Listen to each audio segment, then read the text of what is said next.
Assalomu alaykum Qozog'iston. Mana bu tepada turgan opani ko'pchilik tanisa kerak, West Qozog'iston tanisa kerak. Amina Sexy Babylon. Uya, это красиво deb chiqayotgan opa.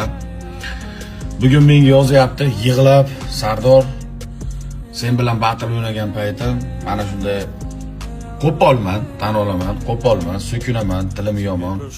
Ana shu holatda olib televideniyega chiqarib, meni jarimaga tortib, menga juda ham davlat tomonidan yomonlik qilishdi.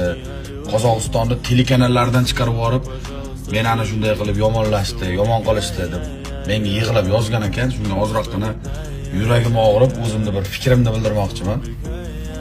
Qozog'istonlik, O'zbekistonlik butun TikTokni kuzatib turgan kuzatuvchilar, hech kim mana bu TikTokda chiqib turib sharmanda bo'lishdi, chiqib turib so'kinishdi yo qanaqadir ham haqorat eshitishdi, kimdandir izza bo'lishdi xohlamaydi, o'zi bilib turib qilmaydi u ishni.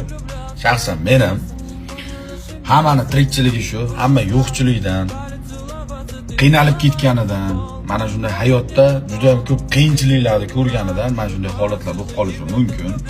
Bu opaga o'zi kambag'al, qashshoq, oilasini tervatish uchun, ro'zg'orini tervatish uchun mana shu TikTokka kirgan.